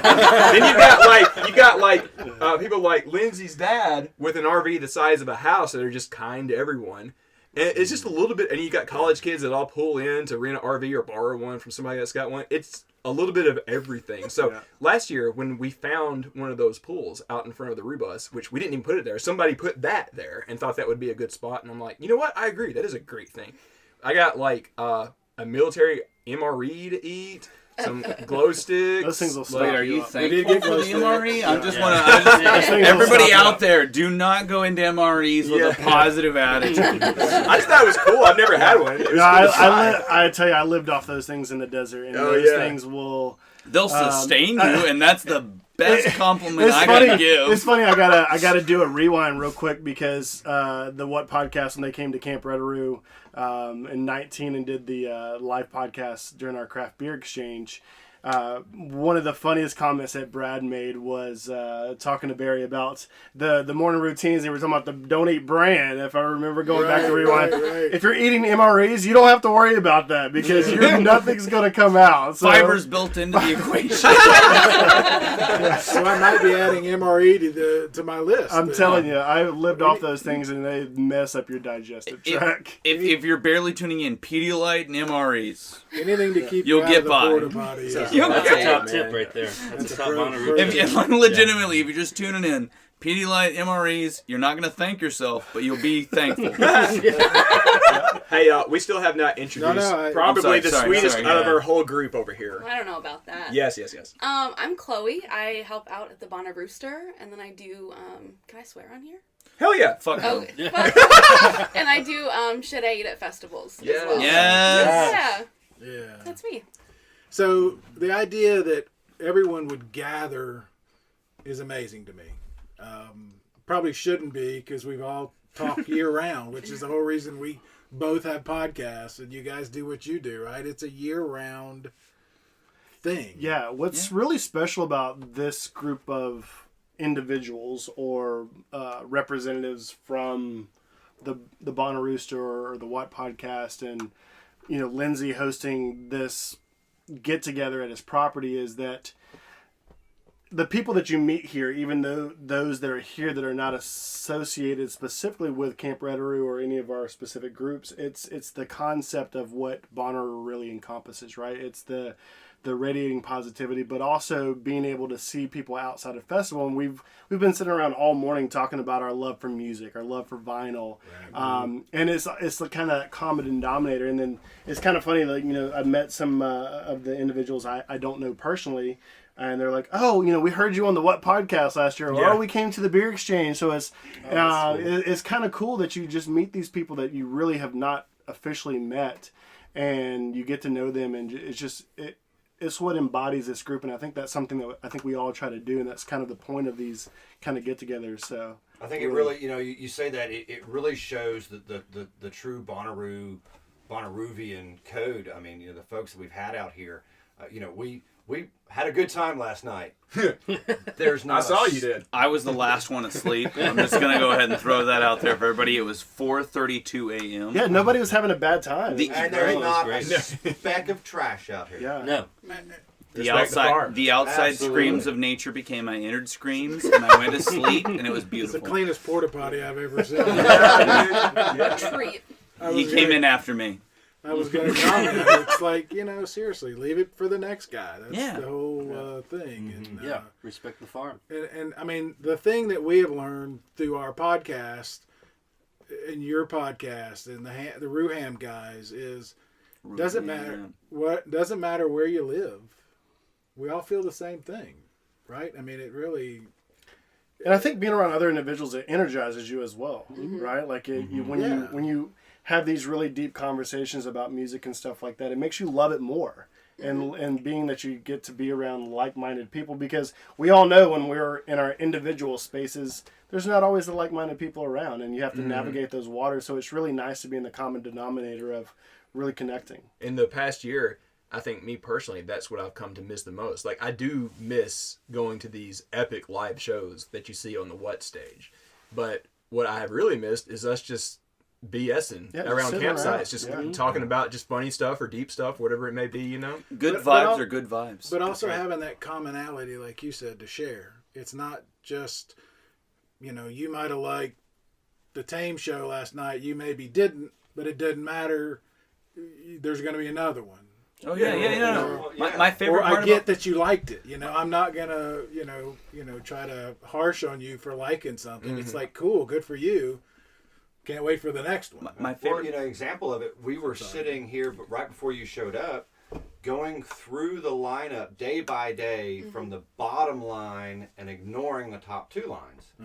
Just in that discovery with a group of like 8 people in there. Ooh, this is good. Okay, yeah, this is going to be a drive-by. But yes, I absolutely want to see this band. There's like 6 of us with completely different tastes. And then all of a sudden we're like, ooh, what is that? That's yummy. I'm not looking forward to the triage. Ooh. What is that? We're going to that, yeah. I'm not looking towards the triage that happens every year when they tell me what actually is going to happen. And I have to decide between my A love and my B love, and if it's going to be A B love, I'm going to catch half this set and then half that set, and they already knew my vibe, and damn them for splitting it. How do they know every year? That's a great point. You all sit around with your list, and we do it, I guess, because my co-host likes picking on some people in our camp. But for the most part, people are like, you know, cool. All right, I get your reasons for wanting to see this band that I think is terrible. So, you know, so I'm going to let you know. Maybe I'll go check them out. That's a different, really is a different vibe than what I grew up with. To be honest with you, it was more I'm cooler than you because you know I like these guys. I don't think that's a thing anymore. It's not the thing anymore. That's my favorite part about Bonnaroo, though. Is show like, me something. I meet somebody random and they tell me their passion. I'm like, I've heard about these folks and I have a glancery understanding of them, but holy shit, how many funnel cakes have you eaten? Because you are never enough. And I feel like I need to come ride a sugar high over here with you at this band, and I do that often. And honestly, that's like my favorite parts of experiencing. You know, it's always music Christmas. I've had so many people since I have not been ashamed of my obsession. I've had so many people come to me as like, "Hey, man, I kind of want to come to the pit for Tame Impala with you, just because they know how." You know, it's funny. I can see that, and everybody's going to Endu.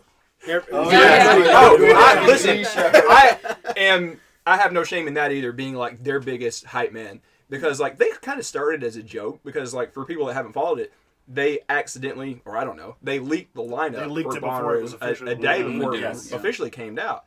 And my wife Sharla, my lovely co-host of our podcast, she went and listened to a few songs, and she was like, you know, I really think you ought to listen to this. This is kind of up your alley. And I got just 2 songs in, and I'm like, oh my God, I'm sold. Why did I not know these people before? Yeah, and I'm putting the plug out now. I sent them an email. I would love to interview them. Bombino, Gagumoyo flavor of like that just jazz riff rock good shit.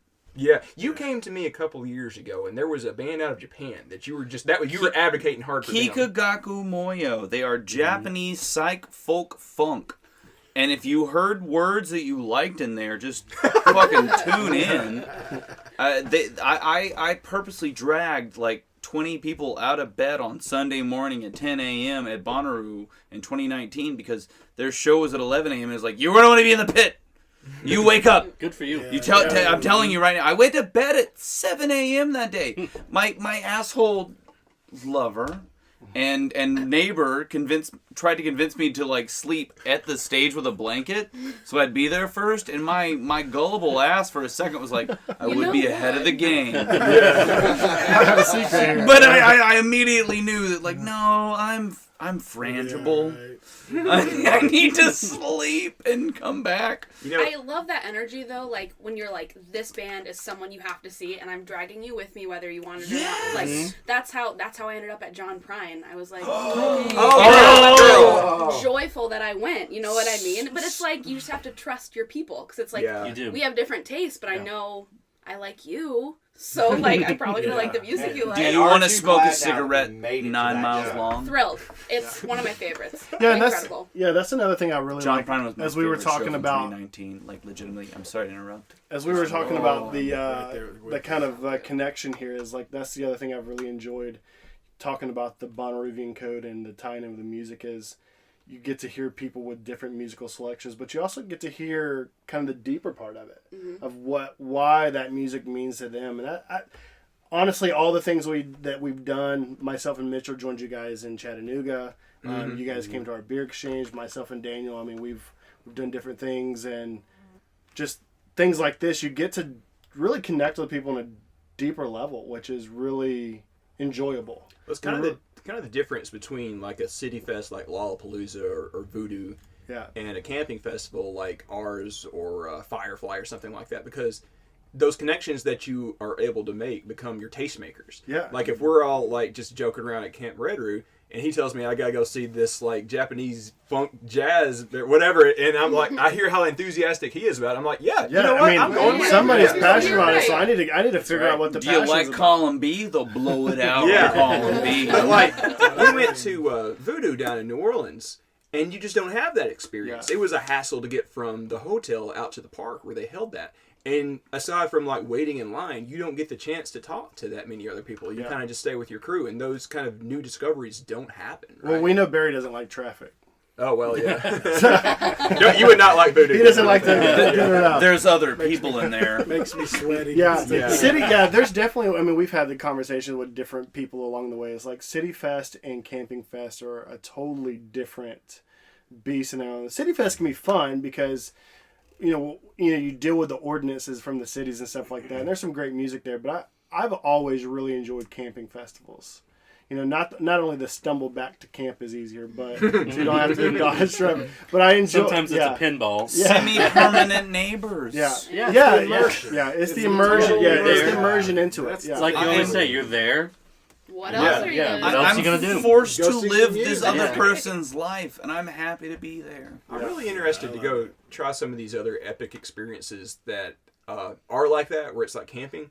Like, I've never been to Electric Forest. I would love to do that. The problem has always been that it's the weekend after Bonnaroo, and I'm trashed. Yeah. And one of these days, I would really love to go experience the anarchy that is Burning Man. Yeah. I'm honestly a little intimidated by it. I want to see it. That's like a bucket list thing. I'm curious of how you and Lindsay came up with this idea, or Lindsay, I don't know whose brainchild it was.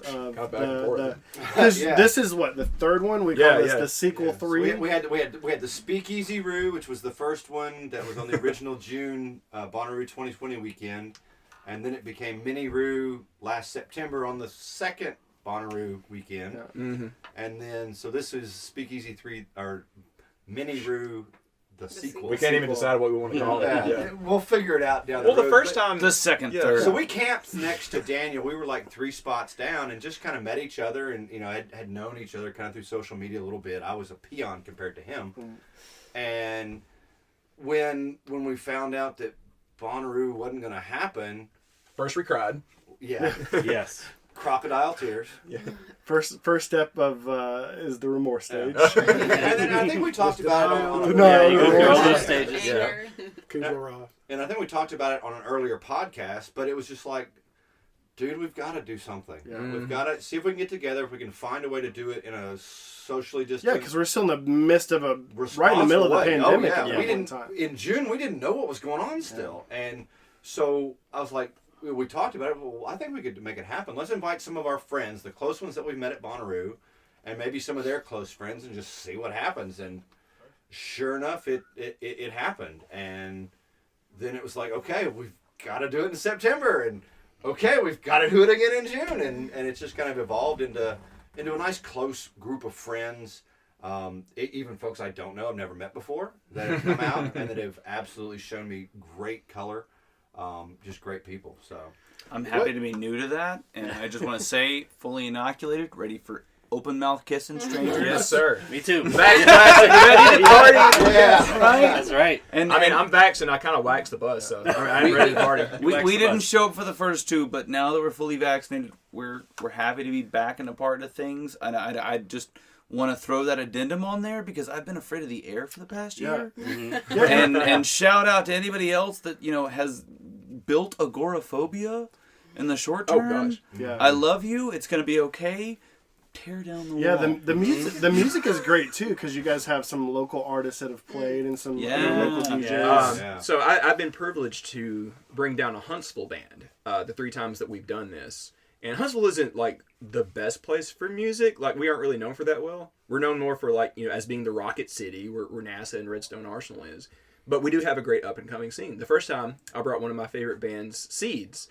They're kind of like a EDM funk band, kind of similar to like Cherub or Grizz or something like that. Yeah, Second time, love them. Yeah. Second time we brought in Them Damn Dogs, kind of like a surfer rock garage band. Great, yeah. And this time I brought in a band that I really think is about to hit it big. Oh man, they were so good. She was so good. Called Wanda out of Huntsville. She started doing her solo thing, and then now they're a 3-piece.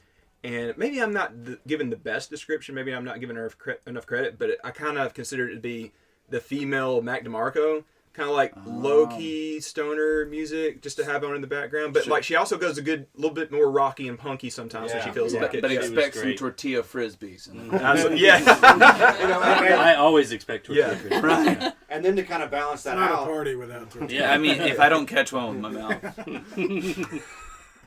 And so to kind of balance that out, I had some musician friends here locally in southern Middle Tennessee. We had the Difference with the T last time. To give you guys an idea, our stage is a 20-foot junked up work trailer with some lights on it. Very DIY. And we had a 5-piece band on that trailer. It was 10 pounds of shit in a 5-pound bag. And then So we you got 20 pounds of pressure. We've had a Nashville recording artist, Lee Gibson, has come out and played for us twice now. Yeah, he was great. And, he's great. And then I think tonight we have a band called What? Yes, and Barry, I'm so excited for you to hear them. I'm excited about the whole thing. I told him earlier, if Greta Van Fleet is Led Zeppelin, these kids, are they still in high school? They had one who I think was a junior last year. Yeah. Okay. So, so I think he's going to be a senior this coming year. If Greta is Zeppelin, then these kids are Pink Floyd. Yeah. I think if they keep developing and if they can get in front of the right people, they could potentially have the same trajectory. Very cool sound. And then we've had some very good DJs and EDM artists from Nashville come down. We had this kid Jay Henetics last night. He's fantastic. Young guy. When he started off, it was sort of a back-to-back with another DJ, and now I think he's really finding this really rich house sound. And then even Sean's son, DJ Flock. That was he was really good. That was a great set. Like his first touch of turntables was June last year. Yeah, you would not have thought like transition great. Like I love EDM, and DJing is not easy to do. It's not. I mean, I've dabbled in it just as a kind of a hobby in production, and it's not. Holding 30 people's palates is not hard. Easy to do, and you would have you would have not thought that he sounded like a grizzled veteran. And oh man, I would love to see him again. Mixing is not so hard to do, but coming up with original stuff in a software suite like Ableton, that's tough. And he picked that up fairly quickly. He played his first original song last night, Umi, which was just phenomenal. It's for us that go to shows, I mean, what we enjoy about like a set, right? Some of the biggest artists, they take you to the hills and valleys, right? Yeah, that's how his kind of was. He picked the right music for the right time, played to the small crowd that was here, and it kept the energy, and people were dancing, and we were right in front of them dancing, giving them, trying to hype them up. It was great. And I guess then tonight we're closing down with DJ Snow. Who I think has played Reddaroo. He's played Reddaroo. He's got a lot of Bonnaroo camp shows. I think he played the Roo Bus Party. Yeah, he did. He opened for Repeat that year. Yes, that was a fun night. And he's a nice guy. The Calliope or Calliope, or at one point Calliope. Nickelodeon. I believe is how you pronounce the pulling cart with the piano. I have a question, and I hope I ask it right. And it occurred to me. We all are so excited about Bonnaroo, and we get excited every year. And I know we look at the list and we say that I can't wait to see that act. But do you guys go with an actual expectation? No. You know what I mean? You're probably why I'm thinking of it. You're so excited about Tame Impala. Me, I could list a few people. Do you know what I mean? There's that. You can go with such an expectation and then it not get there. But what seems to me about Bonnaroo is my only expectation is once I get there and my tent is set up and I've opened that first beer, I really don't care what happens. You didn't do that in the right order. You open the first beer and then you set the tent. Absolutely. I need somebody that tells me tent first. I don't relax until we're in camp because I'm nervous. I'm afraid they're gonna. We don't have you on the list. You're out of here. I have an answer for this, but you go first, Mitchell. My favorite part about Bonnaroo in terms of the experience of it is I purposely write out what my schedule for the day preference is, what I've done triage, and I've listened to a bunch of YouTube videos, and I figured out where I want to hopefully draw my attention to, but I'm a gadfly. So I don't have control of where I'm going to go. And I bring this list to people, and I'm like, I'll be here at 5. And I'm like, why wouldn't you be here? Yeah. And then I hear what their here is, and I'm like, why would I be here? And then you guys have heard. I've asked Ashley Capps the same thing. The AC and AC Entertainment. He's like, yeah, I got a list, but I never go. It's music Christmas. I make my list just like everybody else. I play by ear. I play it by ear. I always play by ear. I have like 3 that I'm there for. Yeah. So going into year 6, year 7 now, first couple years it was listing. It was. I gotta go see Mumford & Sons. I gotta go see this person. And I typically do see that 1, 2. And there's been a couple years where the lineup wasn't as ecstatic about where I was like, well, I'll just go.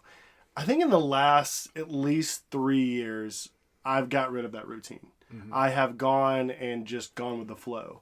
Now, there are people that I want to see and I'm excited to see, but I think I stopped doing the routine. I stopped doing the planning because I know, like Mitchell said, once you do the planning, like we were talking about previously, you start to talk to people in camp and you're like, oh man, the vibe was like so good last night. And then you go hang out with them and go see what their show they're going to because you don't have a necessary schedule to go to. Your 5 p.m. firm becomes a 5 p.m. Yeah. So I guess part of what I'm saying, there's a film for that. There's the pregame where there is the expectation, but that's almost the fun. Yeah. Going through the list. Yeah. And then when you get there. Yeah, I think I guess that's what I'm asking. I'm a pretty list making guy, and I know my top tier that are must sees, and then since I really dig into those bottom 2-3 lines of the lineup, and we'll take a band Low Cut Connie from a couple years ago. Yeah, they're great. I listened to a couple songs. Yeah, they're great. We'll make sure we go see them. Absolutely exceeded my expectations because of the show they put on. That was just phenomenal. War and Treaty for me. It was just a pathway between Davey and Mavis Staples. Yeah. And now, I mean... we were talking about that. Friends. They're I like to think they're friends. Yeah. We were talking about that metal band, Killing the Faith, 15, or what it was. The high school... Was it Killing the Faith? The high school... Something like that. Like metal kids from New York. They went viral. They were on Stephen Colbert show. And then they went on a tour after that. I feel like I've gone through different phases of this in my Bonnaroo career. Like the first couple of years, I had a very set schedule. I'm going to this, and then this, and then this. But then the more that I went, the more that I would see these impromptu things happen that you just couldn't possibly have planned. I've talked about this before, but one of my favorites ever was I thought I was just going to walk by Rufus Du Sol one year. But then a giant inflatable unicorn the size of a house goes by, and I'm like, nope, this is where the party is tonight. Yeah. I'm that way with Flaming Lips. I'd gone to bed. Yeah. And I looked down, there's a guy in a bubble. I didn't know him. I was like, I got out of bed. You mentioned Tame. For me, like I said before, I'm just absolutely obsessed. But that's a very personal thing. Right. Like, I really latched on to Currents at a very good time in my life when I needed something like that where I listened to Kevin's lyrics and I was like, oh, this is somebody that at one point, at least, went through the same things that I'm going through. Yeah. and combined with like the trippy psych rock sound, it really became very personal to me. So now that they're coming back around, and I've had almost over 2 years to look forward to this. I mean, I know I'm putting a lot of expectations, but I've seen his show twice before, so I know I'm not putting too much expectations on this. It means a lot to me personally to be in the pit, to have that take up my whole field of vision, and listen to this new record that I've not heard played live. That's a whole other ballgame. Yeah. Like, I couldn't even... I get it. I mean, we've talked about, one of our nut butter campers, Brian Stone. Brad picks on him something horrible. The one year Pearl Jam was there, and he literally sat in his car all day long listening to Pearl Jam tapes. Goodness. He wasn't there 10 minutes. Tapes. Came walking back. It sucks. He missed everything else. Oh my gosh! Everything else just because of that, and just because he was so focused and this expectation, and I mention it to pick on him because he's an easy target, and I would do it if he was here. But I guess should have been here. I invited him. I'm guessing I'm thinking of some of the first timers too. We're all experienced. There is that make a list. Yeah, got to do that. It's not a bad idea to make the list. I think you should. It's part of the fun. Yeah. Try if it's if it's somebody on your bucket list, but be open to. Yeah, it's definitely fun. I mean, I know on some of the years that I wasn't ecstatic about the lineup. 18. But I've had some really good years where I don't know if this sounds strange at all, because we've talked about how music means to us personally and kind of the high and lows and kind of why we connect to certain music. I've had a couple years where I didn't set those expectations, and my day or days was like a complete journey. It was like one show got me in my feels, which then to continue that euphoria, I found or walked by this other one that touched my soul in some way, which then led into somebody I knew I was going to go see, which kept me on that same level. So it really took me on a really weird journey. So yeah, like you're saying, for first timers, that is the one thing I will always tell first timers is, we're talking about expectations, like wonder. Like, I love that quote, like, not all who wonder are lost. Like, that is the perfect thing at Bonnaroo sometimes is you go see the people that you want to go see, but let your soul wander through those fields, because there's something magical about your day when you get to the end of the day and you're at Calliope at the end of the night. You're like, I've had such the greatest day. And we have a friend of ours, James Gabrielson, shout out. He has some of those, and he will, on his Facebook, he will list out who he went and saw, and that is kind of one of those situations where somebody like that, I always enjoy seeing what he saw, because we may be on a different path, but we know that complete journey through the day because it wasn't planned. Some of it was not planned. It's funny that we kind of were joking around about 18 not being that great of a lineup, but we were talking about this earlier. 18 was one of the most fun years I can remember because of the community things. Yeah, that was the year that we had Repeat play the little makeshift stage right outside the bus store right here, and the year that a bunch of us did a joke pizza party at Jungle. Made a lot of great friends that year. That was a lot of big connection years. Well, and 18, never not great. You weren't excited about the lineup. I personally was not excited about the top parts of the lineup, and so I went digging. We went mining, looked for some stuff, found some cool stuff that we kind of liked the sound.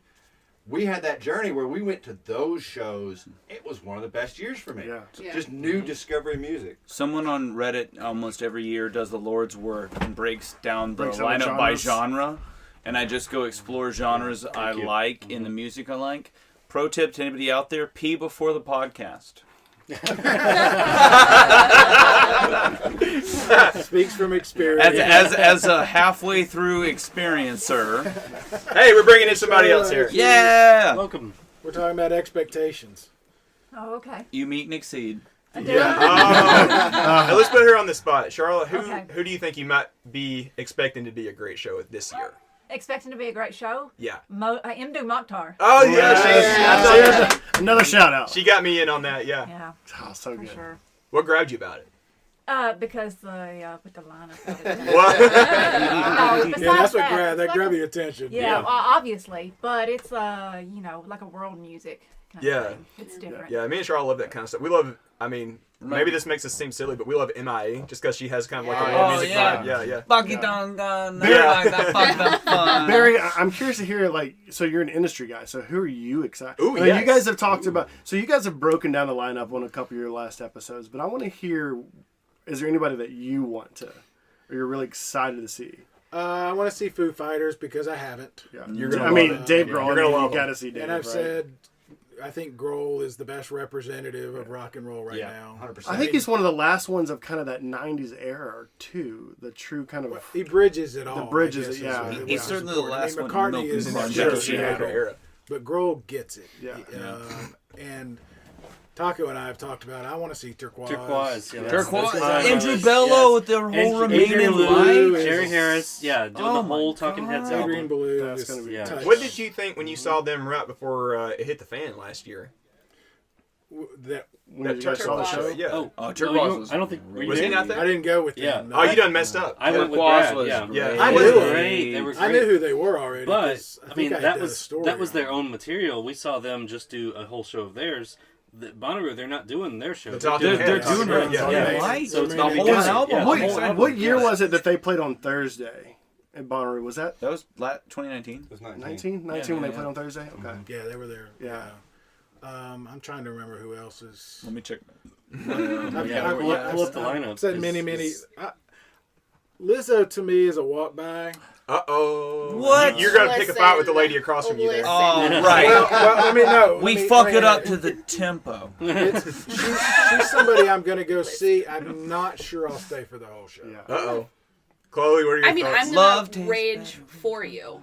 Oh, Rage for there you go. several Yeah, people. yeah. She'll make There up you go. for it. Yeah. I take your indifference. I'm- I double It's it. not an insult. I don't mean that as an Yeah. insult to her or you. Or I'm almost whatever. curious. I'm almost curious too if there's a. I think high energy is still going to be your show, yeah. but 2020, such a momentum climb, the right? zeitgeist So is now right, we're yeah. in 2021, and we're have some other artists that are. I won't say that are bigger than Lizzo because I don't want to make her seem lower, but I wonder if Their the trajectory. trajectory is different. Yeah. So I wonder if that affects the show Just for at me. all. Yeah. A year ago, I think so. A year ago, I'm Yeah. there the whole time. Yeah. Now, Well, I'm just curious. Isn't We she talked to technically- AC. I mean, they said that they really try to plan the lineup based on Sure. how these Yeah, how these yeah, artists yeah. are It's hitting a- it. it's a Because, I mean, moment she- It's a thing. very It's- moment thing. Yeah, she won a Grammy, right? Yeah. Yeah. Like, I mean, that was, I mean, she had such a trajectory ride, and now she hasn't put out a hit this year yet. Well, not to say, I mean, sometimes there's space But- between, No, but you're right. If you take her down a bump on the lineup as opposed to being like top billed last year, what kind of conversation is that with her publicity team? Yeah. You know, Yeah. I want to say this as a throwback to the What podcast. Go back 2 years ago, and they purposely asked me, "Who do you think is going to be at 2020 Bonnaroo?" And I said Lizzo and Orville Peck. you did. I remember that. Yes, Yeah. yeah. And legitimately, they were, and they still are for 2021 because And she's the first female headliner. good. man, Orville Yeah. Peck, and nobody can put on a cowboy outfit. Oh my God! That's If you're not familiar with Orville Peck, imagine go Joy see him. Division doing goth country. Yes, that's a good. So that's a good. That's a good. so Wow. good. description. Wow. You Yeah. must have missed the Midland show. Those Yeah. boys were nice. And Yeah, country Midland's outfits. good, wow. but I think some people only know Midland for like that one kind of big song Yeah. that's recognizable. So I got a question for everybody. I was listening to you guys the other day, and you were talking about how Clint Black is a great headliner over at Austin. And I'm thinking, George Strait. I'm Clint sorry. Black's a- That yeah. shows my area of expertise, Yeah. which is country music. I suppose. I knew it was some, Easy there, some Sonny. older white guy singing country music. Is Wait. this your second rodeo? Okay, Old sorry. white guy with Excuse me. 60 number one hits. Yes, I think I that's said Yeah, you looked it up, 52. and it was 60. Now, the obvious answer is Dolly, so let's just Next take that out of closest the is equation. Garth with like 30. Wait, Yeah. Was Dolly ever on the table? Can we have Well, Dolly? no. at Dolly Parton, please come to Bonnaroo. We clearly want that. We But all what I'm want saying Dolly. is if George Strait, excuse me from Oh, earlier, yeah. if he can be the one that could be the perfect headliner over at Austin, if it's not Dolly, who is it at Bonnaroo that could be the great headliner country artist? Which they should have, I think, being that Yeah. close to Nashville. You know, The Dixie Chicks, you know, like s- legitimately oh, yes. in my brain. The Chicks. If you want The to Chicks. get They're not all Dixie of Chicks, the they're the Chicks. crowd together in a good know- old country, I may That's get some the flack. Chicks. I may get some flack for this, but I really enjoyed the conversation that Brad and Barry had about the breaking the mold or kind of breaking the cup there for the country artists. And I do enjoy country. And I was thinking about this of like who would be so George Strait, undoubtedly the king of country, right? You can't doubt that. So my thought is a little different because I think if Bonnaroo goes country, they don't do George Strait. Unfortunately, I don't think they do Dolly, which I hope they would. I think that because of the demographic, I think they go somebody not legacy. They go someone like Luke Bryan. Don't you wish that evil on me, Ricky Bobby? No. Stop Hear me out. Hear me out. Because the reason why. No, I'm not saying. I don't want to see Luke Bryan. I'm throwing that out there. Yeah, yeah. And I'm not saying specifically Luke Bryan. I think they tap into that. And I'm not going to call Luke Bryan poppy country. He's like top 40 country. But I'm going to say they're going to go top 40 country. I think Garth would be a great plug. I don't think Garth's show would work well at Bonnaroo from someone who's seen that show live. He's super interactive crowd, right? But it's maybe just to his fan base, though. Yeah, Chris Gaines. Oh, I would go to a Chris Gaines concert. I won't lie. No cap. Would 100%. Wait, I want to hear this. Why would he not work? Because I would have disagreed with you. I don't think he would work just because of his interaction and the. From seeing the show with the pivoting stage and the way he works that stage on all sides, I don't think he necessarily works at Bonnaroo. But I think someone like Eric he'd get out Church in the crowd like Childish did? I think he would. If he got out in the crowd, he would be out in the crowd. Yeah. If he could fly from the stage back to the sound booth, would be wonderful. So my thing when I was talking about the top 40 guys, does Garth Brooks, does his fan base stay for the whole weekend? No. That's what I'm saying. That's what I'm saying. So true. you're Great bringing in question. somebody that doesn't bring in fans. So that's why I right? mentioned it. But what about Eric Church? I think an Eric Church would be almost a perfect. Okay, I got one, and y'all are going to laugh and throw me out of the bus. No. It's your bus. It's your bus. Kenny Chesney. Yes. But that's what I'm saying. No, he's from East Tennessee. Yeah, he's from Knoxville. His songs are like Jimmy Buffett-ish. Yeah, they're I like can't beach argue with it. music, I can't and he argue literally with it. has a song about Bonnaroo. I could drink and sing. And he's one of those perfect artists that bridges that older crowd and newer crowd. 100%. And that's what I'm saying. Now You know, we've somebody got down to I mean, that's the baseline of a lot of And these I interactions. I can drink and sing along with that. And that's the only absolutely. reason I was saying like a top 40 person like a Luke Bryan, because I think to sell tickets, which if you put someone on the top line, you gotta use them as But they help. put John Prine on there and people didn't fucking bite on that angle. No, That's they what blows me Yeah, away. that's why I mentioned. All of us in this bus, I think, went to John Prine. But That's why I mentioned in the discussions, Brandy and Daniel. Kelsey. And they're kind of that. were, because they're sort of the crossover. They're that crossover for the demographic. I like his idea of the Dixie Chicks because I think fans for them Chicks. would stay. The The Chicks. Excuse me. Sorry, the Chicks. Freedom Fries. I'm It's not a- yesterday. Oh yeah. I think there's like this new crop of like more Americana style country artists that would The Lone Below. Sturgill. Ooh. Like like Sturgill or Jason Luke Isbell. Combs, Jason Isbell. Don't get me People started. that Jason would, Isbell's gonna be good. Don't get me this started. Don't get year. me started. Because Get I started. will be there and just I will be at the back of the pit on the rail with a beer in each hand, melting my face for that show. during Jason Isbell. Yeah. Oh, yes, ma'am. Will you like hold me like a baby? But while I the cry? only thing, I'll have Only you if you drink drink that. one of those beers. the Give me only a silly straw. the only thing Or bring your own. the only thing I don't like about the country artist aspect of it is I don't know if it'll happen for Bonnaroo, just because there are so many other country festivals like Pilgrimage. That's true. Well, Railbird, actually, which I is think so your close, question nailed it.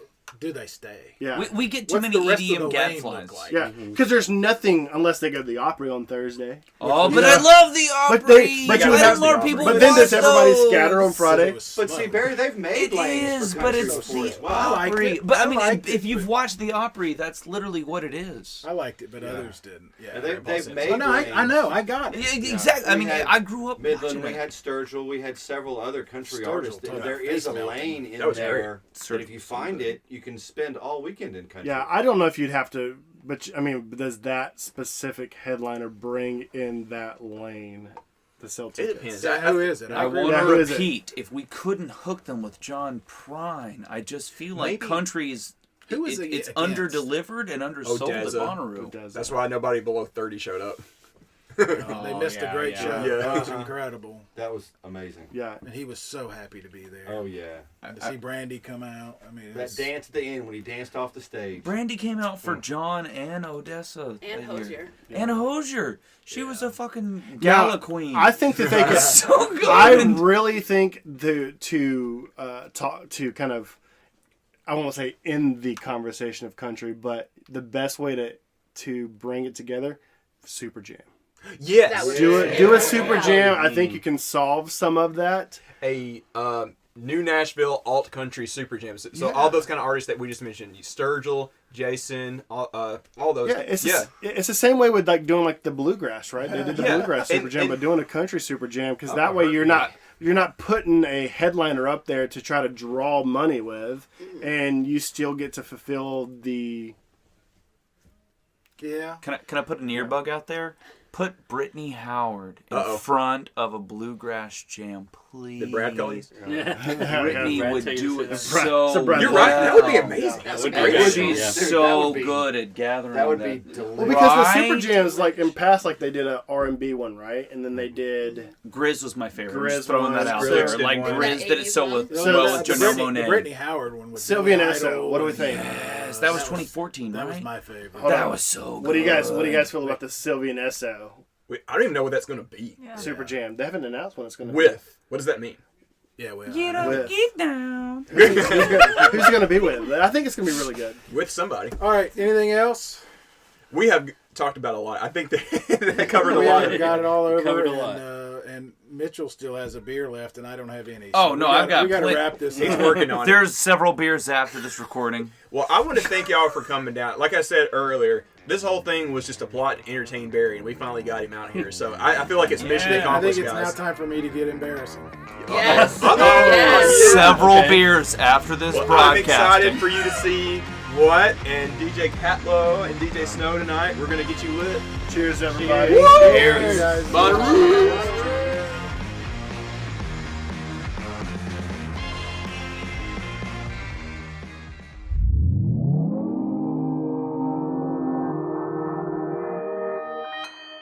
Consequence Podcast Network.